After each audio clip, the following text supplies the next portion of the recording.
J'irais bien descendu. Oui, tu l'as mis. Non, pas l'émission. Non. L'escalier. Oui, l'escalier, la synchronicité, toi. Ouais. Non, mais de toute façon, à la limite, je vois pas pourquoi on se référerait spécialement au bouddhisme en parlant de synchronicité, puisque c'est quelque chose qui a été étudié par Jung. Il y a un cas célèbre. Je ne sais pas si l'auteur en parle dans son bouquin, mais c'est le plus connu pratiquement. C'est celui de Jung qui à l'époque était dans les Alpes, je ne sais plus lesquelles par contre, et il était avec une personne qui avait de gros problèmes. C'était l'hiver. Et d'un seul coup, il y a un scarabée qui est venu frapper à la fenêtre. Alors déjà, en plein hiver, un scarabée c'est étonnant, mais dans les Alpes c'est encore plus étonnant. Et du coup ça a débloqué sa patiente, phénomène de synchronicité. Je crois qu'elle avait fait un rêve qui était lié à ça d'ailleurs. Alors, bon, j'ai entendu parler de rêves, etc. En alchimie on connaît bien ça. Pourquoi? Parce que, et là, je peux dire que beaucoup de mes confrères qui travaillent avec des ustensiles chimiques n'ont jamais fait l'expérience de ce qu'on va aborder maintenant. En général, la quête alchimique, à un moment donné, constitue une sorte de carrefour, un passage obligé, qui passe par une sorte de rêve. Mais c'est pas un rêve, c'est ce qu'on appelle le songe.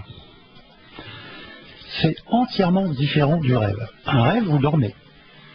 Vous avez des fantasmagories qui peuplent l'esprit. Vous vous réveillez avec une sensation plus ou moins diffuse, avec des bribes de souvenirs, d'aventures vécues qui peuvent sembler abracadabrantes, sans queue ni tête, sans logique apparente. Alors que dans un songe, vous êtes éveillé. Vous pouvez vous pincer, vous pouvez savoir que vous êtes éveillé, vous avez des apports d'objets matériels, vous les voyez, vous les soupesez, vous les consultez, et ça vous apporte des indications extrêmement précieuses. C'est un rêve éveillé. C'est un rêve éveillé. Mais on est dans une zone frontière. Alors, je rappelle à nos auditrices et à nos auditeurs que l'un des fleurons de l'art alchimique, au point de vue littéraire, c'est le premier ouvrage d'alchimie qui a été imprimé sur les presses de Gutenberg.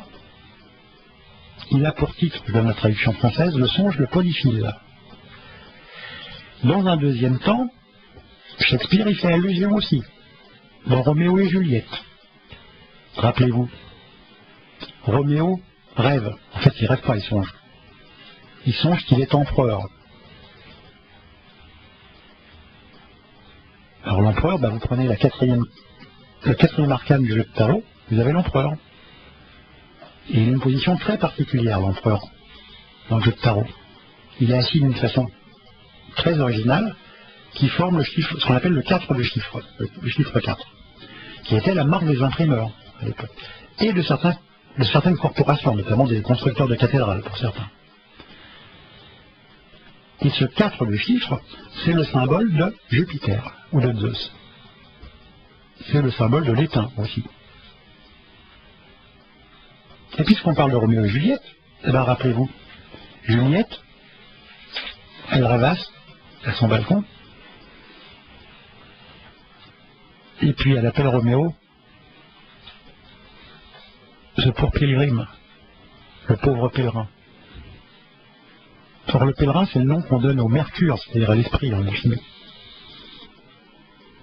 Et ce pèlerin, on va le retrouver quand on parlera de Robin des Bois tout à l'heure, dans la genèse de Robin des Bois. C'est aussi un thème omniprésent, le pèlerinage, le pèlerin, le mercure. Et ce mercure, il est symbolisé aussi dans le jeu de tarot. C'est l'arcane qu'on désigne sous le nom du mat. Vous savez, le bouffon qui s'en va avec son baluchon, qui est revêtu d'une capuche.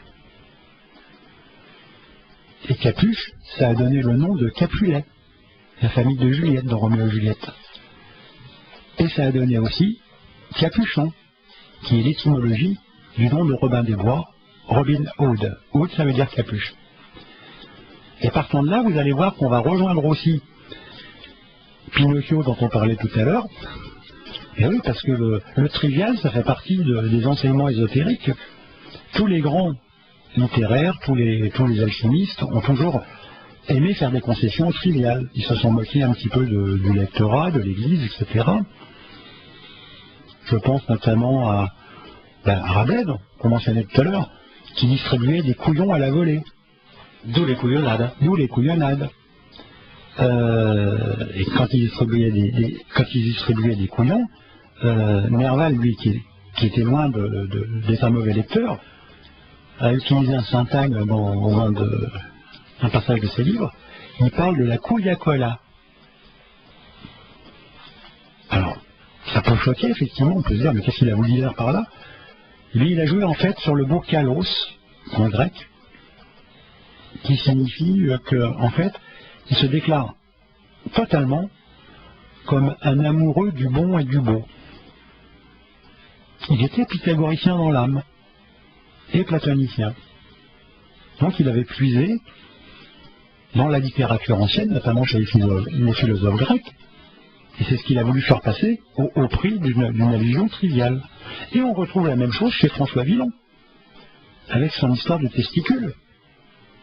Et là, en l'occurrence, il joue sur le mot latin qui donne le mot testament. On est toujours dans le trivial. On est éventuellement dans l'érotique, le pornographique, etc. Mais parce que ça permet de faire passer des tas de choses. Et on sait très bien qu'en France, on a quand même affaire à une population de Gaulois. Et qu'avec les gauloiseries, tout va beaucoup plus vite. Et ça s'assimile beaucoup mieux, on les retient. Alors j'ai plus les exemples en tête, mais j'en cite quelques-uns dans le Robin des Bois, à la fin, dans le dernier chapitre. J'avais notamment relevé une chanson de la jeune chanteuse américaine Britney Spears. Il se trouve que c'est une chanson récente, tous les enfants la chantaient, et un jour, il y a une famille américaine qui s'est dit, mais comment tu chantes ça? Et pourquoi tu t'en prends la titre? Qu'est-ce qu'il y a de mal à chanter ça? C'est un texte anodin. Ah bah non, c'est pas un texte anodin, il y a une grossièreté dedans. Et en fait, effectivement, quand on entend le texte d'une façon différente par rapport aux lettres anglaises, on a vraiment une grossièreté, quelque chose de très, très érotique. Olivier, tu es bien silencieux. Je sais que tu as soigneusement préparé cette émission, que personnellement je n'ai rien fait, mais j'aimerais bien que tu reprennes le micro. Peut-être juste avant, toujours de Léo Ferré, mais je suis certain que tu n'as pas ça. C'est un cadeau que je t'ai préparé. J'ai trouvé ça dans ma discothèque. Léo Ferré avec la voix de... Partout autour de moi montait une âcre odeur de mammifères, et chaque aube ouvrait son œil de neige sur un monde à subir. Je me mis à croire à la force du temps, et je ne regrettais pas le sens de cette découverte. Tout passe. Cette guerre-là passa. Je pris mon sac de souvenirs et le postai malgré moi à la poste des autres fois avec 2 sous d'indifférence. Ici, je relaterai pourtant l'amour d'un prochain au hasard, un copain le dernier. Il avait le poil amical, les yeux du bout du monde, et de la tendresse à en mourir. Il ne parlait jamais, c'était un chien. Au paradis des pauvres chiens, les hommes l'ont des muselières.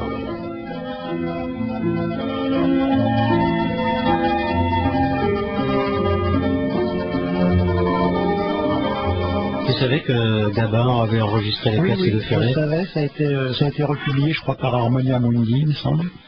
Et oui, je l'ai pas, effectivement, je l'avais jamais entendu, mais je savais que ça existait. Ça sera sans fin d'émission. Merci. Il y en a d'autres textes comme ça de Ferré, Rimbaud, Verlaine, Apollinaire, Gérard de Nerval, avec la voix de Gabin. Les auditeurs ne savent peut-être pas forcément que Gabin avait enregistré autre chose que je le sais. Olivier. Oui, non, je voulais revenir peut-être sur ce que disait Myriam, c'est ça tout à l'heure, je pense.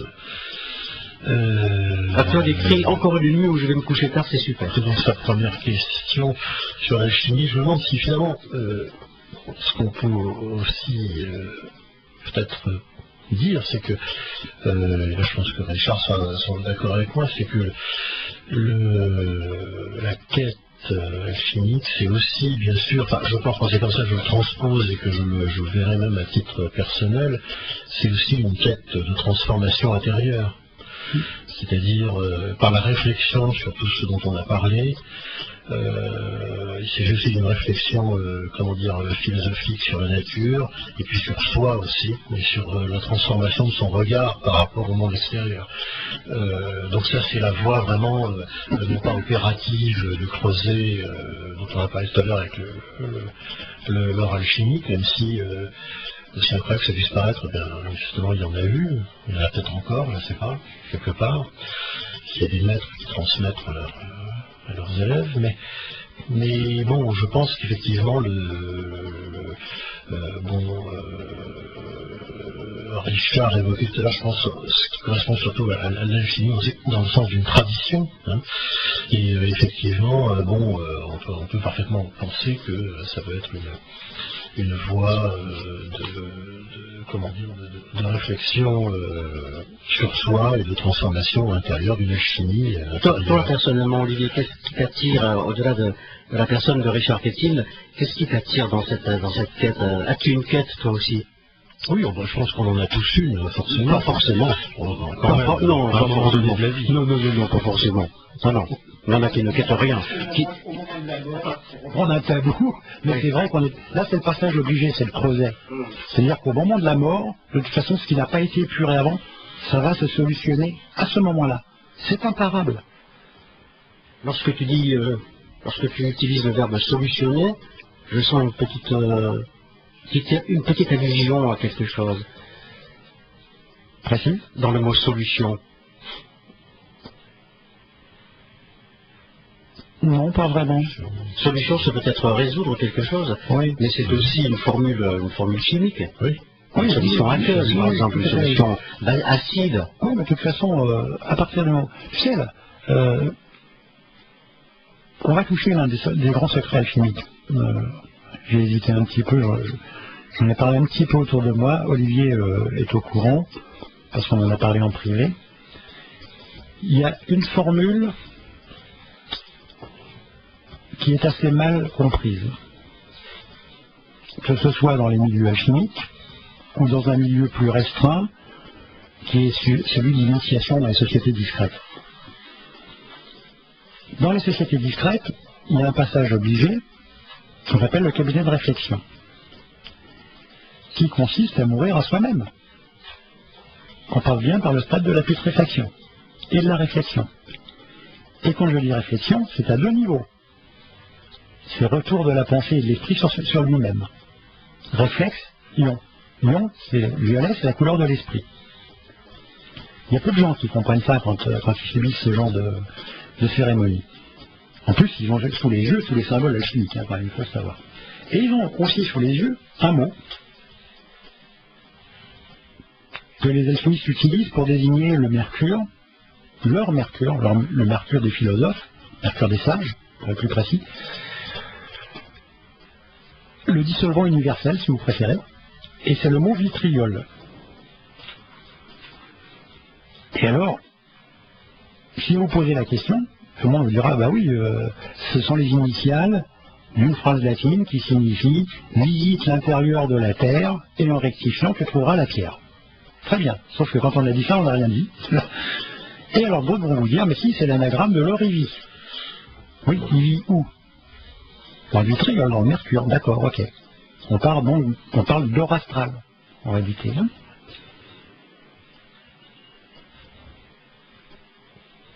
Sauf que cette invitation à visiter la Terre, c'est un rébut de mots croisés. Il s'agit de le comprendre par la langue des oiseaux, cette langue des oiseaux qu'on a évoquée au départ de l'émission. Visite l'intérieur de la Terre. C'est à entendre, non pas visite le sol avec une pelle et une pioche, mais visite l'intérieur du mot terre. Quel est l'intérieur du mot terre? C'est E2RE. R, comme le verbe errer. D'ailleurs, Gérard de Nerval, il passe sa vie à errer partout, autour de Paris, vers Morfontaine, etc. C'est la formule qu'on retrouve à Bourges, que mentionne Fulcanelli, avec RE-RE. On dit le rebis, la chose double. L'union du soufre et du mercure. Ou si on préfère, pour reprendre une terminologie qui conviendra mieux à Myriam sans doute, l'union de l'âme et de l'esprit. La fusion. Bon, on a donc R, E2RE. Et la phrase nous dit en rectifiant. En rectifiant ce qu'on a trouvé à l'intérieur du mot terre.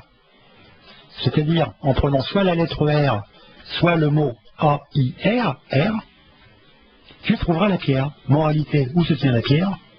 Dans l'air. Et c'est le moment de se souvenir que dans le texte de la table d'émeraude, attribué au pseudo Hermès, on trouve cette phrase, Olivier va la lire puisqu'il doit la rapporter.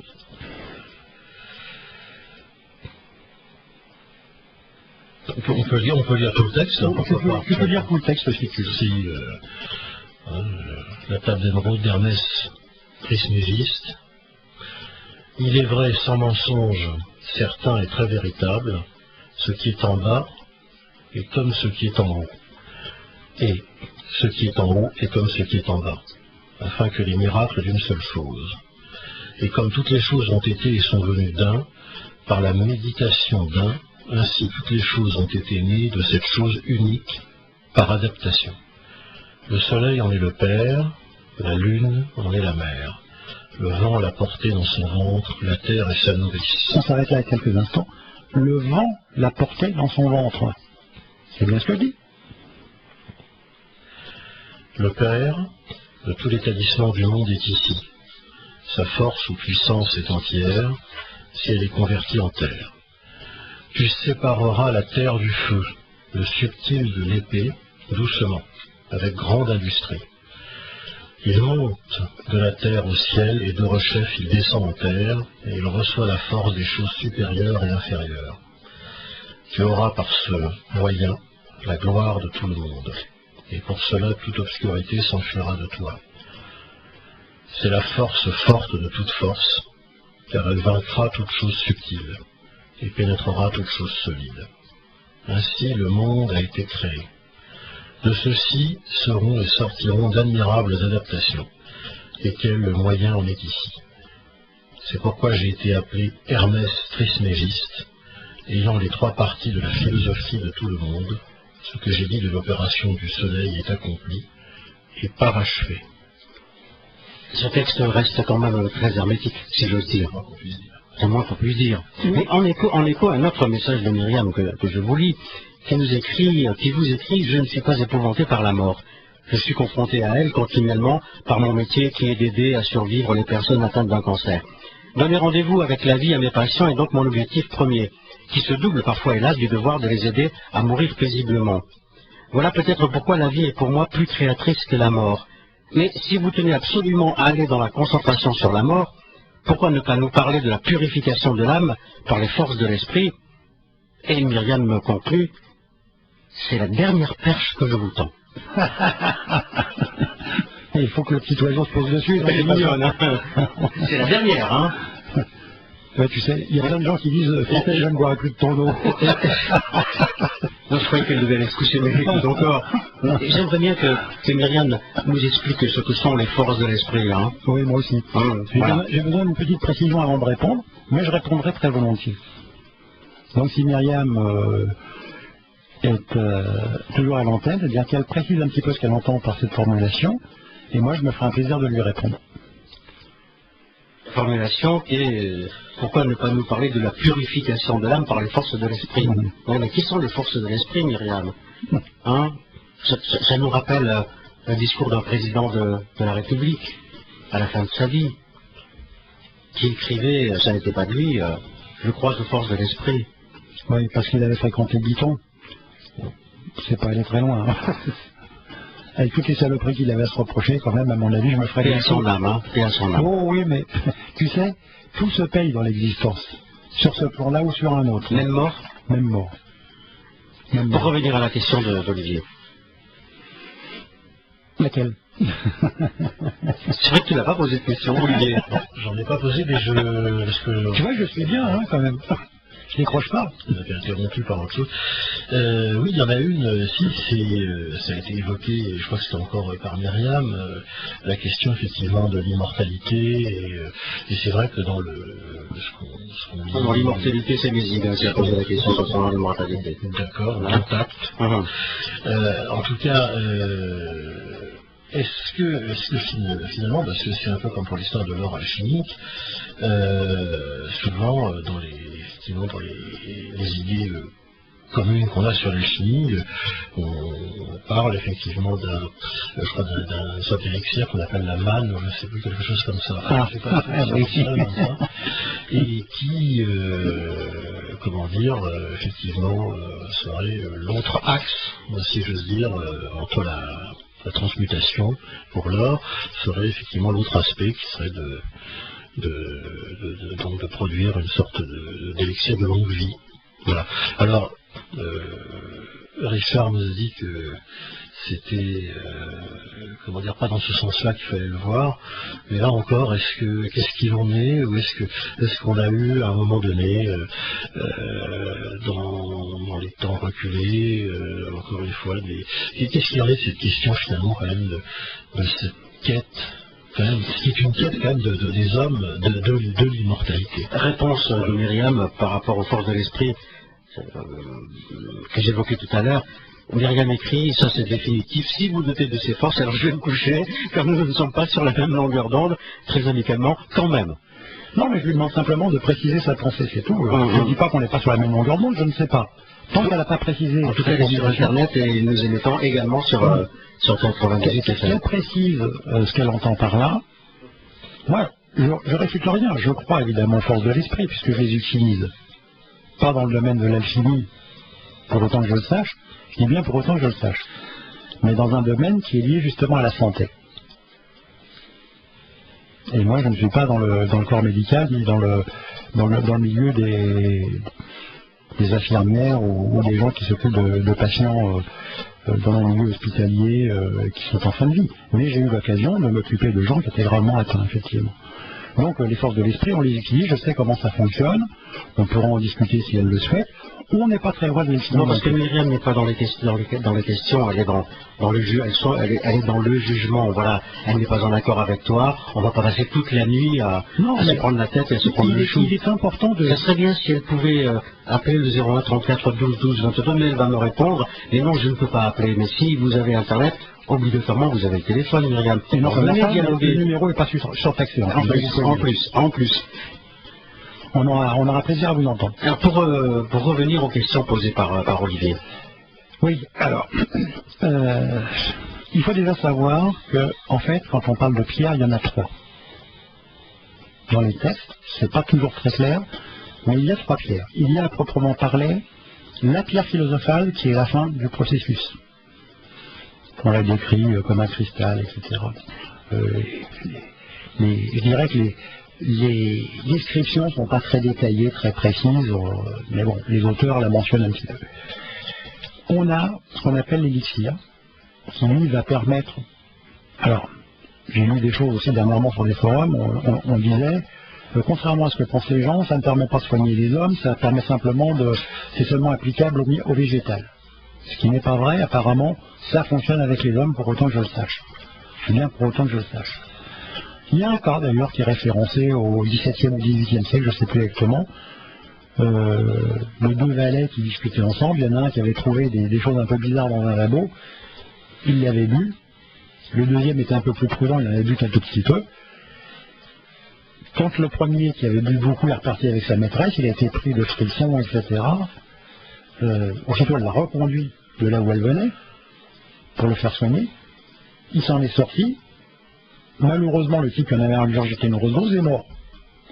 Mais par contre, le valet qui avait été prudent, effectivement, a obtenu, d'après les descriptions de l'époque, un regain de jeunesse. Et il est mort à un âge très très avancé pour l'époque. Je crois qu'il était pratiquement centenaire, si ce n'est plus. Bon, c'est un témoignage parmi d'autres. Mais de toute façon, ça n'a rien d'une immortalité magique au sens où on l'entend. C'est simplement que ça permet vraisemblablement d'éliminer peut-être l'accumulation de l'eau super lourde dans l'organisme, tout simplement. Ça agit comme une sorte d'acide qui va retirer un atome d'hydrogène à la formule H3O pour retransformer ça en eau normale. C'est un peu comme le calcium, et quand on est jeune, on en a besoin. Quand on vieillit, l'accumulation de calcium, c'est dangereux pour la santé. Ça, c'est un petit peu pareil. Donc, je pense que c'est à ce niveau-là que ça se situe. puis je crois qu'il y avait une deuxième charnière sur ta question, c'était... Excuse-moi, oui, non, je pense que c'était l'immortalité, mais en fait ça rejoint ce que vous dites. Oui, donc, pas l'immortalité. Pas au sens où on l'entend, Voilà.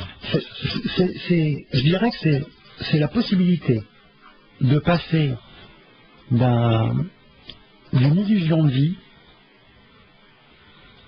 à la vie de l'esprit réel. En fait, je suis fermement convaincu, comme les bouddhistes et les hindouistes, avant que leur pensée soit adultérée. Et n'oublie pas le film de Cocteau, Orphée, Voilà. à traverser les miroirs. Oui, tout à fait. Ou encore plus expressif d'ailleurs à certains niveaux, La Belle et la Bête. Oui, effectivement. Oui, effectivement. Je me consume d'amour et je mets à brûler. C'est quand même beau, au point de vue poétique et alchimique. Et on peut également retrouver un langage symbolique et alchimique dans le film Matrix. Je ne sais pas si tu l'as vu. Ça, c'est la première chose que les jeunes ont vue quand je suis sorti de la projection la première fois. Moi, je n'ai pas été emballé par le film. La castagne, sans vrai scénario. Au-delà Mais quand les jeunes sont sortis, les plus jeunes, j'ai dit à mon épouse, écoute ce qu'ils disent. T'entends ce qu'il a dit dans le film? La vie est une illusion. La seule chose qu'ils avaient retenue, c'était ça. Et c'était déjà pas si mal. Parce qu'on leur a tellement bourré le crâne au cours de leurs études, avec le fait que la matière existe, elle est tangible. Ils vivent, parce qu'ils sont sûrs de vivre, parce qu'ils ont le sentiment de vivre. Rien n'est plus faux. On le sait très bien au niveau des études en matière scientifique. Là, je ne parle même pas d'alchimie, je parle de physique moderne. On dit couramment que la matière n'a qu'une propension à être, elle n'existe pas. Donc nous n'existons pas. Nous n'avons qu'une propension à exister. La matière, c'est un événement devenu tangible, c'est un comportement rendu sensible. C'est une définition qui n'est même plus chimique ou physique, elle est totalement métaphysique. Et je crois que c'est vrai. Je crois qu'effectivement, ce qu'on appelle la vie, c'est le voyage de l'âme divine, enfin l'esprit universel, qui va se diviser en individualité. C'est un voyage sans bagage. On a le sentiment de vivre dans un corps, alors qu'en réalité, on est dans l'illusion la plus complète. On ferait un rêve, ça n'aurait pas plus de consistance finalement. Et c'est là que ça devient intéressant par rapport aux théories alchimiques. Puisque si vraiment la vie est illusoire, la réalisation de la pierre, elle est possible. Puisque la vie nous semble possible. Tout devient possible dans un rêve ou dans un songe. Et ça, c'est peut-être l'explication ultime. Alors, pour en revenir un petit peu à ce que disait Myriam tout à l'heure, elle avait tendance à dissocier un petit peu intellectuel, intellect et âme. Il faut se souvenir quand même que les anciens, les Grecs, usaient d'un mot qu'ils avaient repris aux Égyptiens, qui était le mot nous. Et nous, ils le traduisaient par intellect. Mais ça signifiait quelque chose d'autre. C'est l'équivalent du mot haïon, c'est-à-dire une sorte de fantôme qui descend du ciel sur la terre, qui remonte au ciel, qui descend sans arrêt, qui remonte, etc. en un balai incessant. Alors un physicien, il appellera ça le rayonnement cosmique, ou les particules cosmiques. Vous savez, ce sont ces particules qui percent le béton tous les jours, on en reçoit des milliards et des milliards dans une pièce, on ne les voit pas, mais rien ne les arrête, la matière ne les arrête pas, parce qu'il y a de l'espace entre les molécules et les atomes. C'est d'ailleurs à partir de cette théorie de l'aïon, chez les Grecs, qu'au 3e, 4e siècle, la chrétienté a forgé l'histoire de Jésus. Ce qui a posé quelques problèmes aux sectes soi-disant hérétiques de l'époque, et elles étaient hérétiques par rapport à la chrétienté et au catholicisme. D'ailleurs, c'est assez drôle. C'est comme on le disait en aparté en venant, comment est-ce qu'on peut être hérétique par rapport à quelque chose qui est postérieur? Une pensée ne peut être hérétique que par rapport à ce qui l'a précédé. Ce qui m'amène, pardonne-moi, j'ouvre une parenthèse, mais l'alchimie est-elle catholique? Elle est catholique au sens universel. Ouais. Mais un jour, je me suis pris de gueule avec un interlocuteur qui était diacre dans une église quelconque, bidon d'ailleurs, sans doute, pas du tout catholique, mais une petite secte. Et il avait fait toute une intervention sur le fait que l'alchimie passait obligatoirement par la croyance en Dieu, en Jésus, etc., et en le catholicisme. Et là, je me suis foutu en pétard, ce qui fait que j'ai même pas fait mon intervention, parce que j'ai passé mon temps à lui régler son compte.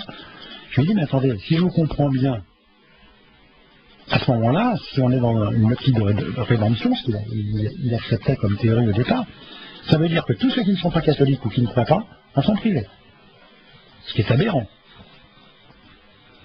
Parce que je signale quand même que l'alchimie, elle n'a pas été seulement répandue dans les milieux catholiques, loin de là. Elle était répandue dans les milieux protestants au XVIIe siècle. Ce sont eux qui ont créé la fameuse Rose-Croix, qu'on a retrouvée au XVIIIe dans la franc-maçonnerie. Ça veut dire que les Finnois n'étant pas catholiques, ils n'avaient pas le droit de faire de l'alchimie. Or, on sait qu'il y a eu une alchimie taoïste, il y a eu une alchimie hindouiste également. Les Grecs, qui n'étaient pas catholiques au départ, il y en a eu certains par la suite, c'était les pères de l'Église, étaient des juifs qui écrivaient en grec. Mais bon, ces gens-là faisaient de l'alchimie, ils n'étaient pas catholiques. Les Égyptiens faisaient de l'alchimie, ils ne connaissaient pas le catholicisme. Donc c'est une idiotie. Mais malheureusement, c'est le genre d'idiotie que je suis amené régulièrement à combattre et à rectifier. Et j'ai beau les rectifier et les combattre, les idées toutes faites et les idées reçues continuent à se propager. Parce qu'il est plus facile de croire en une idée reçue que de croire en quelque chose qui la démonte. Il y a un message de François qui me semble, je passerai sur celui de Jean Chatte, qui écrit, ça va lui faire plaisir, et qu'il y a une autre pierre philosophale, appelée, soi-disant, la pierre palmade. Bon, d'accord, merci Jean Chatte, j'ai compris qui tu étais, bienvenue. C'est Michel Larocque, c'est la femme de notre ministre du budget. Ah oui, celle qui est revenue en France pour payer ses impôts. Exactement. Oui. D'accord, ouais. Elle n'a pas trouvé la pierre, mais elle a trouvé le moyen de se dédouaner. François écrit, si la vie est illusion ou illusoire, pourquoi nos actions auraient-elles des conséquences? Qui vous dit qu'elles en ont? Ah ah. Est-ce que nos actions ont des conséquences? Ça, c'est une bonne question. On en revient à la question du déterminisme et du libre arbitre. Pour nous, elles ont des conséquences. Pour nous, elles ont des conséquences. C'est une illusion aussi. Oui, c'est une illusion et ça fait partie de notre parcours. Au même titre que souvent, quand j'ai affaire à... Bon, je l'avais déjà expliqué ici, mais je vais le refaire parce qu'on n'a pas forcément les mêmes auditeurs. Quand je donne des conférences et que j'aborde le sujet de la du libre arbitre et du déterminisme, souvent je dis alors, quels sont ceux parmi vous qui croient que nous sommes soumis au déterminisme le plus total, et quels sont ceux qui croient que vous avez un libre arbitre? Et c'est régulier, vous avez 50% de la salle qui se prononce d'un côté, 50% qui se prononce de l'autre. Et je leur dis oui, sauf que vous avez tous tort et tous raison à la fois. Parce qu'en fait, la formulation ne se pose pas comme ça. Au départ, dans cette illusion de vie, on a des choses à faire, à régler. Avec nous-mêmes, vraisemblablement. C'est-à-dire avec l'esprit divin incarné en nous, individualisé.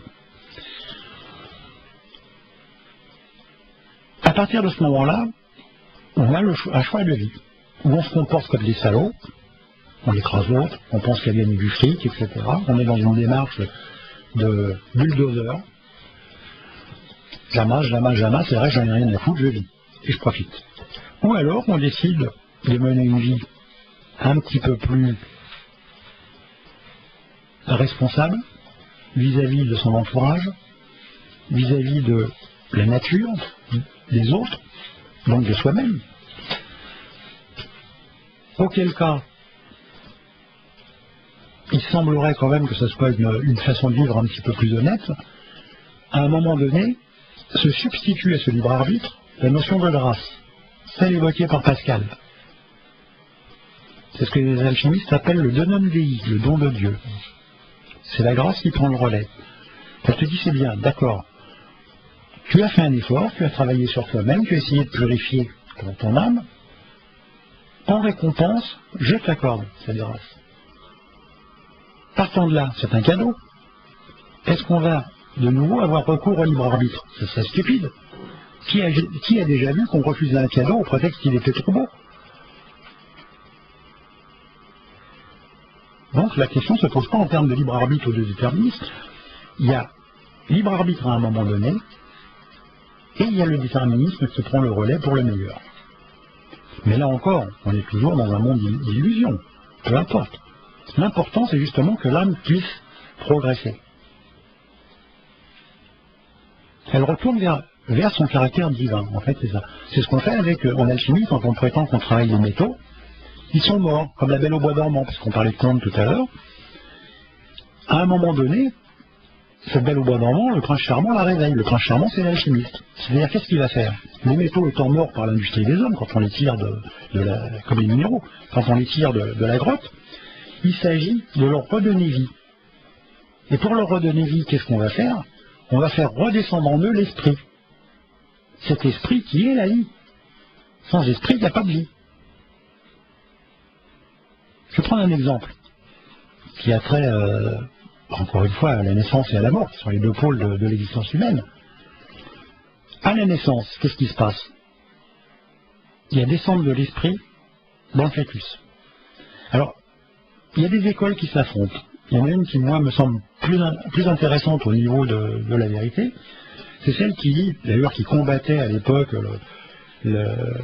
les mouvements intégristes qui voulaient combattre l'avortement. Dans certaines écoles, pourtant philosophiques et métaphysiques, on disait, attendez, avortement, d'accord, mais est-ce qu'on tue vraiment un corps d'enfant, un enfant au sens, un être humain, au sens où on l'entend? Et il répondait non, pas forcément. Parce qu'au départ, on a un embryon avec des cellules nerveuses qui effectivement réagit à des stimuli externes, mais rien ne prouve que l'esprit soit descendu dans la matière à ce moment-là. En fait, l'esprit risque de descendre avec le premier souffle, c'est-à-dire au moment où l'enfant sort de l'utérus de la mère et aspire sa première bouffée d'oxygène, au moment où on coupe le cordon ombilical, pratiquement. Il fait un effort, il aspire, il récupère l'argent des Grecs, tout à fait. C'est ce qu'on voit dans la philosophie grecque. Et d'ailleurs, au moment où on meurt, on dit bien rendre l'esprit. Ouais. Ou pousser un dernier soupir.